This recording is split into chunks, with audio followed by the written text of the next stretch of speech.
शबे बारात बच्चों के लिए इस्लामी कहानी। क्या तुम लोगों को पता है कल कौन सा दिन आने वाला है? कल शबे बारात है। ये बहुत खास रात। खास क्यों? इस रात क्या होता है? ये मगफिरत की रात होती है और हमें इस रात नेक अमाल करने चाहिए। तो हमें इस रात क्या करना चाहिए? हमें नमाज पढ़नी चाहिए, कुरान की तिलावत करनी चाहिए, अल्लाह से सच्ची तौबा करनी चाहिए, सबके लिए दुआ करनी चाहिए। शबे बारात हमें ये सिखाती है कि हम अल्लाह को याद रखें, इबादत करें, रोजा रखें और अच्छे इंसान बनें। बिस्मिल्लाह पढ़कर सहरी करें, फिर हमें रोजा भी तो रखना है।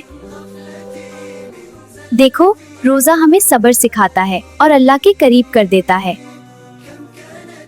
आज का दिन बहुत अच्छा था, हम सब ने अल्लाह को खुश किया। अबू, आज की रात क्या होता है? सारा बेटा, इस रात अल्लाह हम सबके गुनाह माफ फरमाते हैं। अब्बू, आज की रात हमें क्या करना चाहिए? बेटा, हमें नमाज पढ़नी चाहिए, तौबा करनी चाहिए, कुरान पढ़ना चाहिए और माँ बाप के लिए दुआ करनी चाहिए। अम्मी, क्या कोई खास नमाज होती है? बेटा, कोई एक्स्ट्रा फर्ज नमाज नहीं होती, लेकिन हम नफिल नमाज पढ़ सकते हैं, तहज्जुद पढ़ सकते हैं, इस्तिग़फ़ार और दुरूद पढ़ सकते हैं। जब दुआ दिल से निकले तो अल्लाह उसे कभी खाली नहीं लौटाते। अब्बू, मैं दिल से सबके लिए अल्लाह से दुआ मांगूंगी। शाबाश बेटी। बेटा, अगर हम शबे बारात पर सिर्फ अल्लाह से माफी मांगे और कल फिर वही गलती करें तो असल शबे बारात नहीं होती। असल शबे बारात तब होती है जब हम अपनी जिंदगी बदलने का वादा करें। मैं समझ गई अब्बू, आज से मैं कभी झूठ नहीं बोलूंगी और कोई गलत काम नहीं करूंगी जिससे आप और अल्लाह नाराज हों।